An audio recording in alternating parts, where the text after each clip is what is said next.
So Tracy McWilliams, CEO, Inspire Global Ventures. I'm talking about the future of entrepreneurship and innovation in a digital world.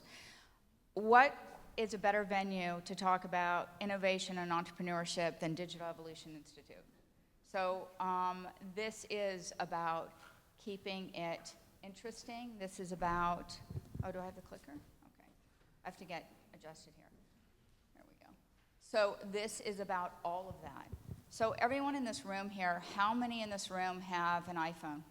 I do. How many in this room have a Mac? So it's a good portion of people in this room. So one of the great wisdom visionaries for entrepreneurship and innovation is Steve Jobs. The ones that are crazy enough to think they can change the world are the ones that do. And Steve Jobs is a perfect example of what Digital Evolution Institute, entrepreneurship, and innovation is about. Bringing together technology, entrepreneurship, investment, and now we've had an incredible panel of creative visionaries. And so it really is bringing those four pillars together, and we're really, really enjoying the process of innovating through this program. The next slide, let's see here. So innovation and entrepreneurship in a digital world, that's what this is about. So we're talking about creativity, innovation, entrepreneurship, and marketing. These are the four pillars, really, that change the world and have changed the world in the past. But things are changing now. So if we look at creativity, it's really recognizing ideas. Hey, this is a good idea. I want to be able to do this. And it's 2, innovation, creating values from those ideas. 3, it's creativity, dedication, focus, passion, and executing ideas. But what's interesting here is innovation is disrupting the status quo. It is pushing the limits of what people think is possible. And right now, every day, the limits are being pushed. But many times you don't know it. So innovation in a digital world takes the 4 pillars, creativity, marketing, innovation, and entrepreneurship, and it adds technology. So the digital world today allows us to interact with innovative products and innovative ideas in creative new ways. So now we are seeing entrepreneurship, creativity, and innovation in action in real time accelerated. This is why the acceleration will continue, and it will go at the speed of light, speed of sound. So simplicity is the ultimate sophistication, again, Steve Jobs. So Apple accelerated its product adoption with this vision. And it continues to accelerate its product adoption with its new AR piece that it just came out with. So here's the truth about innovation. Innovation is happening all the time. You just don't know it. And innovation that is sticky is what you see, experience, and adopt. This is innovation you know. It is the adoption that takes innovative ideas and accelerates products. It is the adoption that changes how you live in the world. So innovation, you're innovating all the time. You hear of all these great companies, of entrepreneurs that are starting businesses in technology, and you're like, wow, why didn't I hear about that? Because innovation that is sticky is what gets adopted. We heard on the robotics panel that the robotics, and Buck Jordan talked about the food industry, that is what's starting to get adopted, robotics in the food industry. So as adoption occurs, you hear more and more and more about it. On the later panel, we're going to hear from Rain Steinberg, who's going to be talking about blockchain and digital assets. We heard a lot about blockchain, but it is now, over time, will get adopted, and you will hear more and more about it. So simple or complex ideas used in simple ways is what gets adopted. The more complex an idea, the more process you have to go through to get it adopted. If it's simple to use and people see it in use, it's easier for it to get adopted. Technology allows us to interact and connect with innovation in new ways, directly impacting the way we live.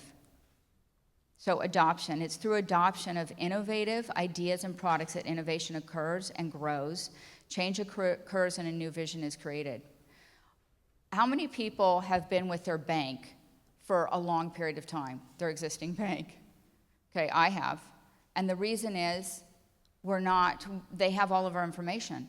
I don't want to transfer all my information, my history, and to open a new account and for us to establish a new relationship, they have all my information. I can pull up a statement from 10 years ago, anything I need. So this is why adoption is more difficult than the process of innovation. You can innovate, but getting it adopted is important because of change. So innovation in a digital world, what does it mean? Okay, it means taking an idea, wrapping them in technology to create ease of use and efficiency in processes. That means accelerating innovation to change the way you live. And we don't know it yet, and I think Larissa brought this up, is change is really occurring quickly now. And if you don't cut your own path through innovation and you don't take that process and change, you will be left behind. Because whatever has worked yesterday or even today is not going to work in the future. So it's leveraging technology to do more. So what does it mean? It means fast, faster, and fastest. If you're not moving fast, fastest, and faster through the process of your even thought process of what you're creating, then you will be left behind. And it could be 6 months, it could be a year, but it's happening quickly. Oh, here. One of the areas I do want to touch on is disruptive innovation. There's been a lot of conversation, and I think Larissa brought this up, about Blockbuster, about Kodak, about these companies. Disruptive innovation is smaller companies targeting lower-end, neglected segments of the market to take market share from larger companies. We have an entire ecosystem of early-stage seed and Series A companies that are raising capital that are disrupting every industry. And fintech and financial technology, the creative markets, there's no exception. This is happening all the time. So as we talked about, there's disruptive fintech companies that are happening all the time. This is why the banks are buying the financial technology companies. Otherwise, they will lose their customer base. So entrepreneurs innovate and create change and impact by seeing a need in the marketplace, solving a problem, and doing things better. And that's 10 times with technology. If you have an entrepreneur and an innovator that have the same product, the one that will wrap it with technology, as we talked about, Consuelo mentioned Soho Muse, as you wrap it with technology and you get adoption, the acceleration begins to happen at the faster and fastest. So as I mentioned, entrepreneurship in the startup ecosystems, 5 million companies are created just in the early stage area of financial technologies, for example. 900 plus are unicorns. That's 13 trillion, is that right? 13 trillion. And now we have decacorns and hectacorns. So there's no longer just a unicorn. So we're 10 billion and 100 billion. 1/5 of the startups operate in the fintech space, which is saying disruption is happening there quickly, innovation is happening there quickly, and it will continue to accelerate. And before you know it, you'll pick up your phone, you will just think, I have to connect with the bank, and the bank will be in your phone, and they'll be like, hey, did you need to connect with me? It's happening already through AI. 10 of the highest values fintechs are in China, the US, and India. So those areas will continue to grow and accelerate.